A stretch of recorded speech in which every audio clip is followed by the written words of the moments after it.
you look at the Ten Commandments, the first letter is Anochi.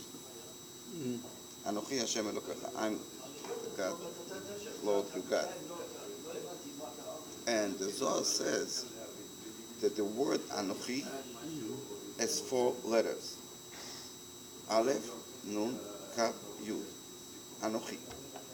And the Zohar said, what does it stand for? The Aleph is Ana, means me. Nafshit, my soul. Nefesh is the soul. Ktavit is the writing. Ye'avit is giving, meaning I gave myself in the writing. So that when the first thing you hear in the Ten Commandments is totally different at the going taking it in the secular world. In the secular world, Hashem exists somewhere up there. We exist down here. And He landed on us. He gave us 10 commandments. You have to obey. Now it started debate. Does it pay for us? Is it a must? Is it free choice? How much does it pay? But Judaism says, the Torah says, the all 10 commandments, it couldn't be a bigger merit in life than having it. Why? In that 10 commandments, in this Torah, Hashem gave Himself. So if we say someone is a successful person, how much could he achieve in life? Being a billionaire. Billions and billions. It's still limited. Yes. When we're talking about Hashem, we cannot even talk about limitation or something to describe. And He gave Himself in the Torah. So actually, when we learn Torah, what do we have? Hashem Himself. So we talk here. We talk to another level. There is the Torah, and there is the creation. The Torah is totally above the creation. Nothing to compare. Just to explain how far is the distance and the evaluation, what we can evaluate the Torah and the world. There's a story from King David HaMelech. What he says in Psalm, that your court of laws, was for me like a song, poems. How is it poems? So in Kabbalah it's explained, Chassidut, that when King David was in the biggest trouble, so he actually meditated. How lucky he is. Why? Because all the world is a creation that comes from the letters in the Torah. So if you will take one letter and will change it, that will change all the universe and all the worlds. Why? Because everything is depending in one letter in the Torah. So how high and what kind of quality is the Torah? As much we can give any importance to the world and to the big planets and so on, one letter in the Torah and everything is changed. So and for that he got a punishment, King David. Not only we would think, wow, he see the merit of the Torah. No, he got a punishment. What was the punishment? If you notice Torah, that when he brought the tabernacle, the Ten Commandments, the 2 tablets, and he wanted to bring him to Yerushalayim, and one of the people was Yahweh touched it. He was Uzzah.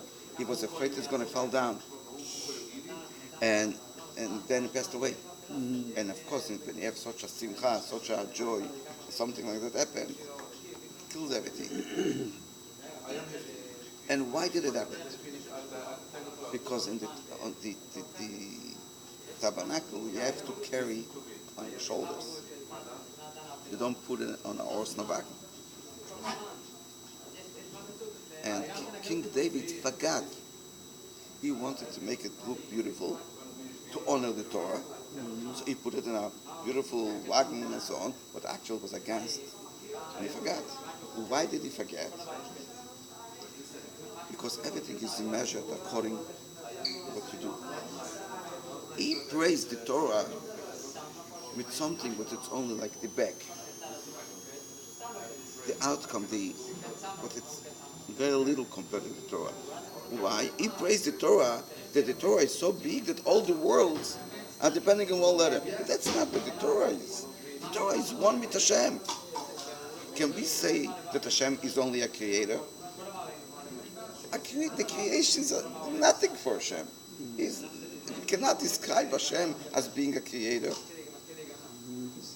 Creator because he's unlimited, he can do creation. But that's not what Hashem is. So when we talk about the Torah of Hashem, it's the same thing. So when you talk Torah, but it's totally unlimited, and you praise him with a big creation, but it's compared to the Torah, it's nothing. So you are like someone is looking at a person, instead of looking at his face, he looks on his back. And you praise a smart, wise person, a genius, so wow, you look so good from the back. Is that what you praise him? Isn't that the covenant? Yeah, the covenant, correct.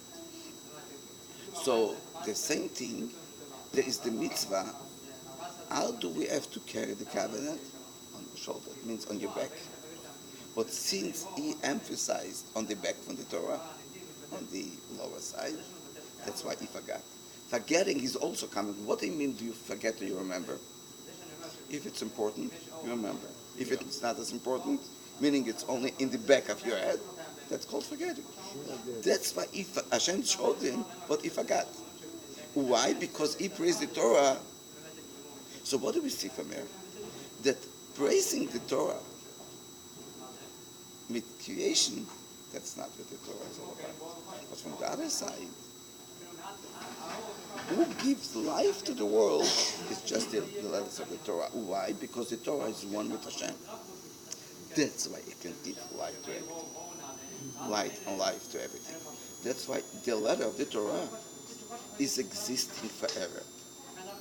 Because since the Torah is part of Hashem, as we said yesterday, that Hashem and His knowledge and wisdom are one, we cannot divide between them. Because He doesn't have a knowledge and wisdom like we have, that it's complementing our existence, that we learn more, we get smarter, we get wiser, and so on. So the knowledge is complementing, it's not us. By Hashem, there is nothing to complement Him. Because if something complements, it means He was missing. So it's limited. So what kind of knowledge and wisdom does He have? That cannot be separated from Him. So even when He reveals it to us, it's still Him. So the same as He has an ultimate existence, a definite existence. So the same is the Torah. Huh? You still can't see him, but if you see him, you're dead. We cannot see Him, but He gave Himself in a way That's right. that we can have Him. We can see it. We can have Him totally. When we learn Torah, we are one totally with Him. Okay. And that's why when we see a Talmid Chacham or one that is learned a lot of Torah and is acting like that, we have to respect him the same as we respect Hashem. Why? Because he's one with the Torah, he's one with Hashem. So actually Hashem gave us such a thing that we can become totally unlimited. This is In other words, becoming part of Hashem. Not only as a little creation, as a little creature, but really receiving Hashem and becoming one of them. That's what I want. That each one of us has to do. Why? Because by studying the Torah, but from the other side, what do we have to apply? That everything what we see is the Torah.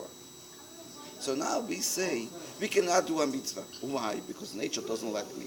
Because it's art. Because it's impossible. Like someone would say, can you cover up yourself from yourself? If you put a hand on your hand, you cover up from yourself. So from someone else maybe you can cover up. But from yourself you can cover it up. No.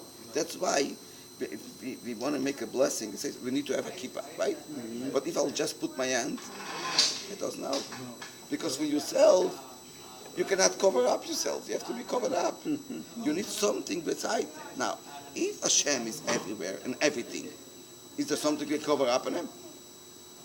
It's impossible because it's Him.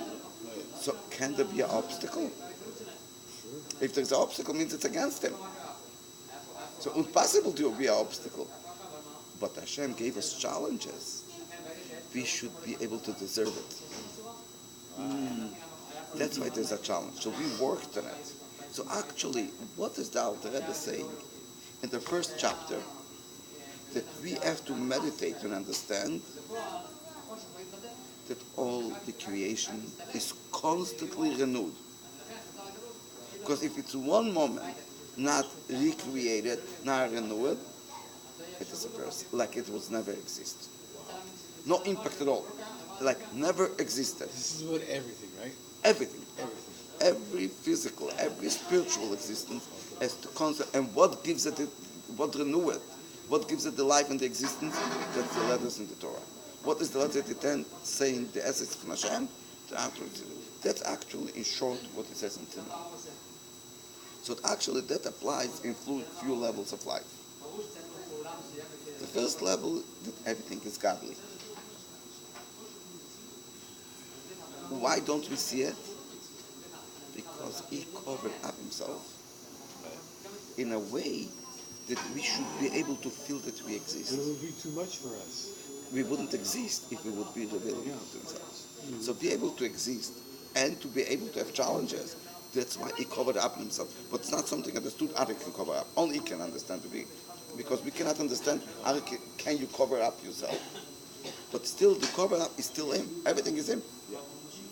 So the second, the same as we saw, and we understand that the first moment of creation is something revolutionary against nature, same thing is each moment. Why do I exist now? Not because I existed a minute ago. I was created new each moment. Means if yesterday wasn't good, it will be affected to now. I was created. So no one can do to me something, nothing can do to something. There's only one thing. The same as we think the first moment of creation, everything is from Hashem. That's each moment. So no one can do bad to us, as no one can do good to us. Yeah. It's only the ways Hashem is doing things to do different things. That takes away a lot of anger, a lot of frustration in life. Because why am I in that position? I am created now in that position to make the best out of it. Where do I get the power, the strength for that? Because everything is godly. Everything is the Torah. So what is the best way and the only way to really exist? By following the source of life. What is the source of life? The Torah. Torah. That's why when can I live in peace and be in peace and really successful and deserve for the long-term future? Only by following. So that's the first chapter. That everything is godly, and godly means Torah. Because the Torah is one with Hashem, and that's what the whole creation is. But the main point, in the logical point here, that nothing exists by himself. Everything has to be recreated every moment. In the moment what it doesn't, it's not recreated, it disappears like it never exists. Because if you do not make it again, it wouldn't. By himself, it doesn't ever exist. The whole existence is only the godly power. The moment what it doesn't exist. Now we'll start a few lines in the second chapter. You have started to provide the Second chapter. you touch it? Okay. This is why the world. This is why the world don't understand. Say the Jews adore the Torah. There was like they say I have here say they are fanatic for the Torah and they like idols. They think this way people criticize like that, but they don't know. What they don't know is then the Torah. We kiss the Torah, and now that you are explaining, we kiss the Torah because Hashem is Yes, in the but there's Torah. one more point what we have to understand. Judaism is based of mediation. What means based on mediation? When Hashem gave us the Torah, He gave us directly or through Moshe? How is the Torah called Torah Moshe? Why? The same thing, our connection to Hashem is directly or with the Torah. Now, that idea is totally different than worshiping idols. Why? The idea of worshiping idols is that we cannot connect to Hashem because Hashem is too high to take care of the little things. That's why He made a mediator in the middle. We call it the astrology, so on. But they are the powers what Hashem created, and they are leading the world. So that's why if I want to get something, where do I go? To the idols. You go to angels. The angels, the stars, whatever you want to call them. For example, there's a king. The king has to rule his country. How does he rule his country? He cannot do everything. So he made a foreign minister, make a treasurer minister. For everything, you make a minister. Now, if I want money, I go to the king or I go to the minister? To the minister. But that is very false and doesn't make any sense. Why? If we would say that Hashem is too high to rule the world, we actually put limitations on Hashem. Why? We say Hashem is that level. And that level is far from Him. Putting this level, you're limiting Him. Yeah. For Hashem, does it make a difference between the angels, the stars, or us? It's unlimited. What's the difference? So He doesn't need mediators. For Him to look after little things or big things, it's the same thing. So it doesn't make sense. It should be a pyramid. Not only it doesn't make sense, it cannot be a pyramid. A pyramid means if it's in the same pyramid. So you have the top and you have the bottom. But Hashem is not part of it. Everything is created. Everything is from new. So what do you mean is in top or bottom? So for Him, the top and the bottom are the opposite. Where does He reveal Himself? Where His desire is. What is His desire? What is His goal? Here. We should do mitzvot here. So where does Hashem reveal Himself actually? In the higher worlds or here? Torah. Here. Why here? Because here we make the Bet HaMikdash, here we make the temple. So we are actually closer than the angels if we do what we have to do. Right? But why do we need a mediator? Because, and what kind of mediator? The mediator is only things what nullify themselves. What was the level of Moshe Rabbeinu? Why is he so praised? Because he is humble. Because he is humble. Okay. He doesn't. He says, "I'm nothing. My whole existence. What is my whole existence? Nullifying myself to Hashem."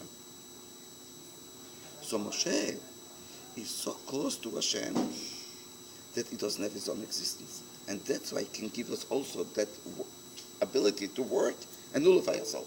So what is the whole work what we have in our life? To nullify yourself to Hashem. So that's why He gave us Moshe Rabbeinu. Like I give an example. The soul has to come to the body, but the feet are very fake and very materialistic. How can they connect to our soul? It's a spiritual. So Hashem gave us a brain. The brain is very purified, very refined, and the brain can receive the soul, and then it goes to the body. So the brain gives us the soul. Why? Because the brain is totally devoted and nullifying to the soul. Just 1 second. So that's why when the brain is totally nullifying and complete, receiving the soul, can give us to us. And that's actually what Moshe Rabbeinu was. That's why Rebbe stands Rosh Bnei Israel. Is the brain, the head for the Jewish nation. The same thing, what is the Torah? The Torah is only one thing, Hashem's knowledge. Not a knowledge from Hashem. Hashem's knowledge. And when we receive the Torah through Moshe Rabbeinu, then we are able to nullify ourselves and get to it. Can you just say something? Yes. Let's say there's levels of intelligence. Let's say somebody is good in mathematics, and they become an engineer. Another person is not good in mathematics, but he has insight. So, like, where does See, the Torah has all the levels. yeah? That's why the Torah tells us But that's not the value of the Torah. The value of the Torah, because it's Hashem. Right. That's why it takes every moment in life, every aspect in life, every level in life, Right. because it's unlimited. So when unlimited expresses itself in any level, would be the ultimate. But when we connect, it doesn't matter what part you connect, you connect to Hashem. But since our brain has different levels, that's why the Torah is in different level. There's the Pshat, Remez, Rusot, the different levels, but the Torah is why? Because that should take us. So when we get connected to Hashem, to Moshe Rabbeinu, that's why we always have Moshe Rabbeinu, we have a king, we have King Mashiach. Yeah. Why? Because we have to nullify ourselves totally. As in not Judaism, the other faiths, whatever they believe, is disconnecting us from Hashem. Yeah. That's why It's I a say power on Judaism its is own. richest. It's richest. That's but even when we talk about Christianity, idling, it means disconnecting from Hashem. You make a mediator, but it's disconnecting from you. Don't go, like you go to the treasure minister, so you don't go to the king. You were saying, no, there's no such a thing. The way to connect to Hashem is through Moshe Rabbeinu, to a tzaddik, to a Talmid Chacham. Why? Because you have to nullify himself. He needs nullifying himself totally. Sure.